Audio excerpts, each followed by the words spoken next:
अस्सलाम वालेकुम dear students, कैसे हैं आप लोग। मैं हूं असद रफ़ीक, आपका केमिस्ट्री का टीचर, और हम पढ़ रहे हैं क्लास 9th का न्यू सिलेबस का chapter number 7 Arrhenius acid and base. Main के हमारे पास चैप्टर जो है वो एसिड बेस केमिस्ट्री, और आज का जो टॉपिक है वो हमने पढ़ना है अर्हीनियस एसिड एंड बेस। पहले हमने सिंपली डिस्कस किया था कि एसिड क्या चीज़ होती है, बेस क्या चीज़ होती है, लेकिन अर्हीनियस ने क्या किया, एसिड और बेस की जो वाटर के अंदर सॉल्युबिलिटी है उसकी बेस पे उसने क्या किया, एसिड और बेस का हमें कंसेप्ट दिया। तो अर्हीनियस ने कहा, ये एक क्या जी हमारे पास इसका मुकम्मल नाम है सेवेंटे अर्हीनियस, अ स्वीडिश केमिस्ट, ठीक है। इसने क्या किया, give concept of acid and base in term of their behaviour in water, कि वाटर के अंदर एसिड किस तरह बिहेव करेगा, बेस किस तरह जो है वो बिहेव करेगी, उस लिहाज से उसने एक कंसेप्ट दिया और एक डेफिनेशन हमें दी एसिड की। तो अर्हीनियस के मुताबिक अर्हीनियस एसिड क्या चीज़ होती है बेटा, अर्हीनियस एसिड एक ऐसे सब्सटेंस होते हैं जब इनको वाटर के अंदर डिज़ोल्व किया जाए तो ये हमें प्रोटॉन देती हैं और हाइड्रोक्सियम आयन देते हैं। मेन अर्हीनियस एसिड क्या है जी, आ substance which dissociate in water and gives proton and hydroxenium ion is called Arrhenius acid. कि अर्हीनियस एसिड एक ऐसे सब्सटेंस होते हैं जब इनको वाटर के अंदर डिसोसिएट किया जाए, हल किया जाए, तो वो हमें उसमें कम्प्लीटली तौर पे आयनाइज होके प्रोटॉन देते हैं और क्या देते हैं, हाइड्रोक्सिनियम आयन H3O पॉजिटिव देते हैं। मेन मेरे पास क्या है जी, HCl एक अर्हीनियस एसिड है।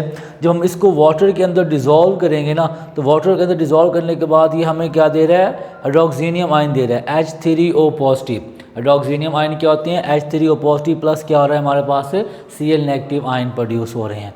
इसी तरह अर्हीनियस एक हमारे पास जो एसिड है उनकी एग्जाम्पल कौन कौन सी हैं, hydrochloric acid, sulphuric acid, nitric acid और हाइड्रोजन साइनाइड, ये हमारे पास अर्हीनियस एसिड हैं जो कि वाटर के अंदर डिज़ोल्व होके हमें क्या चीज़ दे रहे हैं जी, प्रोटॉन और हाइड्रोक्सिनियम आयन प्रोड्यूस करके दे रहे हैं। ओके, नेक्स्ट हमारे पास है कि अर्हीनियस बेस क्या चीज़ है। अर्हीनियस के कंसेप्ट के मुताबिक वो सब्सटेंस जो पानी के अंदर डिसोसिएट होके हमें हाइड्रोक्सियल आयन दें, OH नेगेटिव आयन प्रोड्यूस करके दें, उनको बेटा हम नाम देते हैं जी अर्हीनियस बेस का।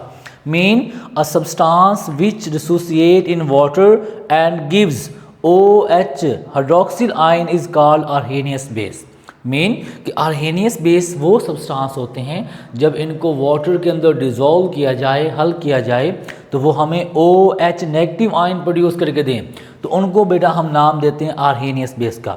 मेन हमारे पास एक अर्हीनियस बेस है सोडियम हाइड्रोक्साइड।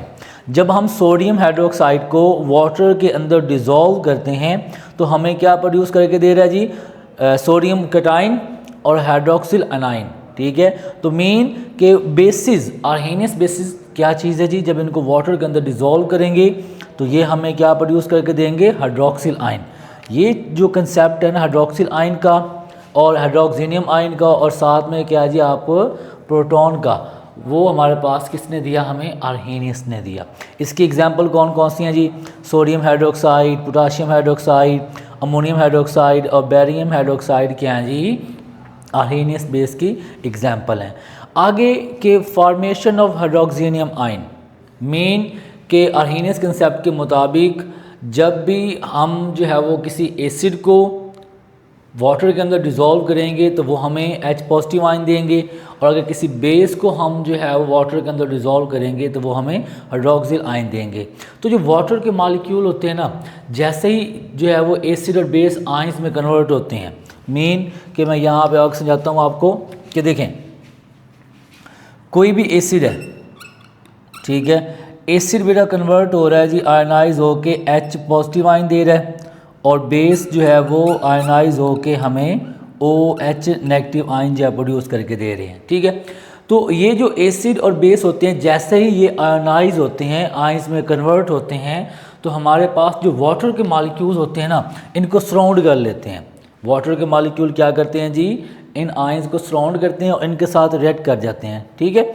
मीन कि वाटर प्ले एसोसिएट रोल, ठीक है, essential role, water play essential role in formation of hydroxonium ion. Hydroxonium ion हमें पता है O प्लस जो है वो हाइड्रोक्सिनियम आइन है। ये बनता किस तरह से है? ये बनता बेटा ऐसे है कि van ever N acid dissociate in water, जब भी कोई एसिड जो है वाटर के अंदर डिज़ोल्व होगा, it's molecule participate in reaction. Water के मॉलिक्यूल क्या करते हैं, जो हमारे पास एसिड आयनाइज होगा उसके साथ रिएक्ट कर लेंगे, उसके साथ जो है वो रिएक्शन देंगे, और रिएक्शन देने के साथ से क्या होगा जी, हमारे पास हाइड्रोक्सिनियम आयन जो है वो प्रोड्यूस होंगे। कैसे? मीन देखें, ये हमारे पास क्या जी वाटर का मॉलिक्यूल है, और ये हमारे पास क्या जी, जब एसिड आयनाइज होगा तो प्रोटॉन, हमें पता है कि ऑक्सीजन जो है ना बेटा, ऑक्सीजन का एटॉमिक नंबर जो है वो क्या होता है जी 6। मेन के इसके वैलेंस शेल में क्या होते हैं जी 6 इलेक्ट्रॉन होते हैं। 2 इलेक्ट्रॉन जो है वो हाइड्रोजन के साथ क्या कर लेते हैं, बॉन्ड पे बना लेते हैं, कोवलेंट बॉन्ड बना लेते हैं। बाकी ये जो हमारे पास है ना, ये लोन पेयर के तौर पे जो है वो पड़े होते हैं इलेक्ट्रॉन्स, ये वाले, ये हमारे पास क्या है जी लोन पेयर्स हैं। तो होता ये है कि वाटर के मॉलिक्यूल्स, क्योंकि प्रोटॉन में इलेक्ट्रॉन की डेफिशिएंसी है, तो प्रोटॉन क्या करते हैं जी, ये जो लोन पेयर है वाटर का, इसके साथ क्या जी रिएक्ट करते हैं, ठीक है, और हमारे पास क्या बनता है जी हाइड्रोक्सिनियम आयन बन जाता है। हाइड्रोक्सिनियम आयन मेन के ये जो हमारे पास 2 लोन पेयर हैं, एक लोन पेयर के साथ प्रोटॉन अटैच हो जाएगा और हमारे पास हाइड्रोक्सिनियम आयन बन जाएंगे। आर्हेनियस कंसेप्ट के मुताबिक कि जब भी कोई प्रोटॉन बनेगा या हाइड्रोक्सिल आयन बनेंगे, वाटर के 4 मॉलिक्यूल जो है ना उनको सराउंड कर लेंगे। मेन कि देखें, आर्हेनियस ने हमें एक और कंसेप्ट दिया कि जब भी कोई एसिड आयनाइज होगा तो उसके जो प्रोटॉन होंगे, और जब भी कोई बेस आयनाइज होगी तो उसके जो हाइड्रोक्सिल आयन होंगे, वाटर के 4 मॉलिक्यूल उनको जो है वो सराउंड कर लेते हैं। कैसे? कि सेंट्रल में बेटा हमारे पास प्रोटॉन है, ये क्या जी हमारे पास सेंट्रल में प्रोटॉन है, एक वाटर मॉलिक्यूल ये, एक वाटर मॉलिक्यूल ये, एक वाटर मॉलिक्यूल एक, ठीक है, 1 2 3 4 मॉलिक्यूल वाटर के क्या करेंगे, उस प्रोटॉन को जो है वो सराउंड कर लेंगे, उसको घेर लेंगे, और उसके साथ रिएक्ट करके हमें हाइड्रोक्सिनियम आयन जो है वो बना के देंगे।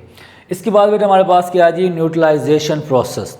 न्यूट्रलाइजेशन प्रोसेस क्या जी, आर्हेनियस ने एक्सप्लेन किया न्यूट्रलाइजेशन प्रोसेस कि जब भी कोई स्ट्रॉन्ग एसिड और स्ट्रॉन्ग बेस जो है वो आयनाइज होंगे कम्प्लीटली तौर पे, तो वो हमें साल्ट और वाटर बना के देंगे, ठीक है। न्यूट्रलाइजेशन प्रोसेस क्या होता है, इंपॉर्टेंट शॉर्ट क्वेश्चन है, व्हाट इज़ न्यूट्रलाइजेशन प्रोसेस? एक ऐसा प्रोसेस जिसमें स्ट्रॉन्ग एसिड और स्ट्रॉन्ग बेस बेटा आपस में रिएक्ट करते हैं और हमें साल्ट और वाटर बना के दें, उसको बेटा कहते हैं neutralisation process. When an acid and base dissociate in water, जब भी हम किसी एसिड को और बेस को वाटर के अंदर डिज़ोल्व करेंगे, दे कम्प्लीटली आयनाइज, वो मुकम्मल तौर पे आयनाइज हो जाएंगे, and form salt and water, वो हमें साल्ट और वाटर बना के देंगे। इस प्रोसेस को हम कहते हैं कि ये न्यूट्रलाइजेशन प्रोसेस है। मीन देखो, ये मेरे पास HCl है, जब भी जो HCl को हम वाटर के अंदर डिज़ोल्व करेंगे, हाइड्रोक्सिनियम आयन बन रहा है और साथ में क्या जी क्लोराइड आयन बन रहा है। जब हम बेस को NaOH को वाटर के अंदर डिज़ोल्व करेंगे, सोडियम आयन बन रहा है, साथ में हाइड्रोक्सिल आयन बन रहा है। तो होता ये है, ये जो बेटा हमारे पास हाइड्रोक्सिनियम आयन है, ये रिएक्ट करता है किसके साथ जी, OH के साथ, ठीक है। हाइड्रोक्सिनियम आयन हाइड्रोक्सिल आयन के साथ रिएक्ट करके हमें वाटर के मॉलिक्यूल देता है, साथ में हीट जो है वो रिलीज़ होती है। और ये जो हमारे पास बेटा क्लोराइड आयन है और ये हमारे पास क्या जी सोडियम आयन है, ये आपस में मिलके हमें सोडियम क्लोराइड देते हैं, जो कि क्रिस्टल फॉर्म में, सॉलिड क्रिस्टल फॉर्म में हमारे पास सॉल्यूशन में हमें मिलते हैं। तो इस तरह से क्या होता है, जब भी कोई एसिड और बेस आपस में रिएक्ट करेंगे, हमें वाटर और क्या प्रोड्यूस करके देंगे जी, साल्ट प्रोड्यूस करके देंगे। नेक्स्ट हमारे पास एक इम्पॉर्टेंट शॉर्ट क्वेश्चन है बेटा, differentiate between strong acid and weak acid. ये आपने एग्जामिनेशन पॉइंट ऑफ व्यू के लिहाज से शॉर्ट क्वेश्चन डिफ्रेंशिएट जब भी आए बेटा, आपने एक चीज़ को जो है वो राइट साइड पे लिखना है, दूसरी को आपने जो है वो लेफ़्ट साइड पे लिखना है, ठीक है। तो आपने दोनों के पॉइंट्स लिखने हैं। तो स्ट्रॉन्ग एसिड और वीक एसिड, स्ट्रॉन्ग एसिड कौन से होते हैं, वो एसिड जो वाटर के अंदर कम्प्लीटली आयनाइज हो जाएं, आइंस में कन्वर्ट हो जाएं, उनको बेटा हम नाम दे देंगे किस चीज़ का जी, एसिड का। और वीक एसिड कौन से होते हैं? वो acid which do not ionise completely in water, जो वाटर के अंदर मुकम्मल तौर पे आयनाइज ना हो, उनको हम नाम देते हैं किस चीज़ का जी? वीक एसिड का। जो हमारे पास स्ट्रॉन्ग एसिड होते हैं, जितने भी मिनरल एसिड हैं, जो मैन मेड एसिड होते हैं, जिनको हम जो मिनरल्स से प्रिपेयर करते हैं, सारे मिनरल एसिड बेटा क्या होते हैं? स्ट्रॉन्ग एसिड होते हैं। और जितने भी ऑर्गेनिक एसिड हैं जो नेचुरली तौर पे हम प्रोड्यूस करवाते हैं या नेचुरल सोर्सेज से हम जो है वो लेते हैं, वो हमारे पास क्या है जी? वीक एसिड है। स्ट्रॉन्ग एसिड की एग्जांपल क्या है? Hydrochloric acid, H2SO4, nitric acid. और वीक एसिड की एग्जांपल क्या है जी? Acetic acid and formic acid. जब शॉर्ट क्वेश्चन आया तो बेटा आपने यहाँ तक लिखना है। अगर लॉन्ग आ जाता है तो बेटा आपने क्या करना है जी? इनको आगे आयोनाइज करके दिखाना है। मेन HCl है, तो HCl क्या करता है जी? ये कम्प्लीटली तौर पे वन स्टेप में आयोनाइज हो जाता है। जब भी हम एसिड को HCl को वाटर के अंदर डिज़ोल्व करेंगे तो ये हमें हाइड्रोक्सियन आयन और साथ में क्लोराइड आयन प्रोड्यूस करेगा। और ये जो आयनाइजेशन होती है ये वन स्टेप, ये कम्प्लीटली आयनाइज हो जाते हैं। इस तरह H2SO4 ये भी स्ट्रॉन्ग एसिड है, ये भी मुकम्मल तौर पे आयनाइज होता है, लेकिन 2 स्टेप में होता है। 2 स्टेप में कैसे? कि फर्स्ट स्टेप में बेटा H2SO4 जो है, जब इसको हम वाटर के अंदर डिज़ोल्व करेंगे तो इसमें से एक जो हमारे पास प्रोटॉन है वो वाटर के साथ रिएक्ट करके क्या बनाएगा जी? हाइड्रोक्सियम आयन बना देगा और साथ में HSO4 नेगेटिव आयन बन जाएगा। पहले स्टेप में ये होगा। सेकंड स्टेप में दोबारा हमारे पास ये जो है इसको हम वाटर के अंदर डिज़ोल्व करेंगे तो ये कम्प्लीटली तौर पे आयनाइज हो जाएगा। ओके, तो ये हमारे पास क्या था जी? कि हमारे पास जो हाइड्रोक्लोरिक एसिड है वो कम्प्लीटली आयनाइज होता है 1 स्टेप में, लेकिन जो सल्फ्यूरिक एसिड है ये कम्प्लीटली आयनाइज होता है बेटा 2 स्टेप में। इस तरह नाइट्रिक एसिड है ये भी 1 स्टेप में आयनाइज हो जाता है। मेन यहाँ पे देखें कि HNO3, जब बेटा इसको हम आयनाइज करवाएंगे वाटर के अंदर तो H पॉजिटिव और NO3 नेगेटिव बन जाएगा। ठीक है, ये 1 स्टेप में आयनाइज होता है। इस तरह हमारे पास जो फॉर्मिक एसिड है, फॉर्मिक एसिड और एसिटिक एसिड हैं, ये वीक एसिड हैं जो कि कम्प्लीटली तौर पे आयनाइज नहीं होते।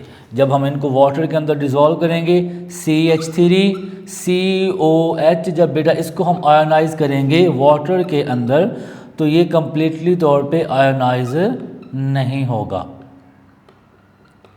ठीक है, और इसी तरह जब फॉर्मिक एसिड है, फॉर्मिक एसिड को भी क्या जी? जब हम इसको डिज़ोल्व करेंगे वाटर के अंदर तो बेटा ये भी हमें क्या बना के देगा जी? प्रोटॉन बना के देगा। साथ में क्या होगा जी? हमारे पास इसके आयंस आ जाएंगे HCO नेगेटिव, साथ में हमारे पास प्रोटॉन जो है वो रिलीज हो जाएगा। हमारे पास जो एसिटिक एसिड है, ठीक है, ग्लेशियल एसिटिक एसिड, इसकी जो परसेंटेज रेशो है वो हमारे पास क्या है? 0.36%। मेन के क्या जी? 1000 में से जस्ट क्या जी? 0.113 मालिक्यूल्स जो हैं वो डिसोसिएट होंगे। इतना कम जो है वो ये इतना हमारे पास क्या जी? स्मॉल एक्सटेंट इसकी आयनाइज होती है कि वहाँ अगर आपके पास ग्लेशियर एसिटिक एसिड के 1000 मालिक्यूल हों तो जब उसको वाटर के अंदर डिसोसिएट करवाएंगे तो उसके जस्ट क्या जी? 1.32 मालिक्यूल जो है वो डिसोसिएट होंगे आयंस में। इसी तरह हमारे पास जो फॉर्मिक एसिड है इसकी आयनाइजेशन रेशो जो है वो 1.06% है। मेन कि अगर आपके पास क्या जी 1000 मालिक्यूल हैं फॉर्मिक एसिड के, तो जब आप उसको वाटर के अंदर डिज़ोल्व करेंगे तो उसके जस्ट 13 मालिक्यूल्स जो हैं वो आयनाइज होंगे, बाकी 987 मालिक्यूल्स जो हैं वो अनडिसोसिएट होंगे, मतलब कि आयंस में कन्वर्ट नहीं होंगे। इस तरह differentiate between weak base and strong base, तो ये भी इंपॉर्टेंट शॉर्ट क्वेश्चन है। वीक बेसिस कौन सी होंगी? जो कि कम्प्लीटली तौर पे वाटर के अंदर आयनाइज नहीं होंगी, और स्ट्रॉन्ग बेस वो base which completely ionise in water, उसको हम कहते हैं स्ट्रॉन्ग बेस। मेन जो बेस वाटर के अंदर कम्प्लीटली तौर पे आयनाइज हो जाए उसको हम स्ट्रॉन्ग बेस कहेंगे, और वो बेस जो कि वाटर के अंदर आयनाइज नहीं होगी, स्मॉल एक्सटेंट तक आयनाइज होगी, कम्प्लीटली आयनाइज नहीं होगी, उसको बेटा हम नाम देंगे वीक बेस का। जैसे सोडियम अमोनियम हाइड्रोक्साइड है, बैरियम हाइड्रोक्साइड है, ये वीक बेसिस हैं, और सोडियम हाइड्रोक्साइड और पोटाशियम हाइड्रोक्साइड जो हैं वो हमारे पास क्या हैं, स्ट्रॉन्ग बेसिस हैं। ठीक है, तो ये बेटा हमारे पास का टॉपिक है जिसमें हमने आर्हेनियस एसिड पढ़ा। आर्हेनियस एसिड क्या चीज़ है कि वो सब्सटेंस जिसको वाटर के अंदर डिज़ोल्व करें और वो हमें जो है वो प्रोटॉन और हाइड्रोक्सिनियम आयन प्रोड्यूस करके दे, उसको हम आर्हेनियस एसिड कहते हैं। और वो सब्सटेंस जिसको हम वाटर के अंदर डिज़ोल्व करें और हमें जो है वो हाइड्रोक्सिल आयन प्रोड्यूस करके दे, उसको हम आर्हेनियस बेस कहते हैं। ठीक है, हाइड्रोक्सिनियम आयन कैसे बनता है जी, आपने क्या करना है, प्रोटॉन को वाटर के साथ रिएक्ट करवाना है तो हमारे पास हाइड्रोक्सिनियम आयन बन जाएगा। एक 4 वाटर के मॉलिक्यूल एक प्रोटॉन को सराउंड किए होते हैं। ये आप शॉर्ट क्वेश्चन आपसे पूछ सकते हैं एग्जामिनर कि how proton is surrounded by 4 water molecule, ये structure of surrounding of 4 water molecule in protons. ये बेटा आपने इसका देखना है। न्यूट्रलाइजेशन प्रोसेस क्या होता है कि वो प्रोसेस जिसमें एक एसिड जो है वो बेस के साथ रिएक्ट करे और साल्ट और क्या चीज़ बना दे, वाटर बना दे, उसको बेटा हम कहते हैं न्यूट्रलाइजेशन प्रोसेस। तो बेटा इस टॉपिक के लिहाज से अगर आपको कोई चीज़ समझ ना आई हो तो आप कमेंट सेक्शन में पूछ सकते हैं। इस तरह की मज़ीद कंसेप्चुअल और इजी वर्डिंग में वीडियोस के लिए इस चैनल को सब्सक्राइब करें और आगे भी शेयर करें। अल्लाह हाफिज़, मिलते हैं कल एक न्यू वीडियो के साथ।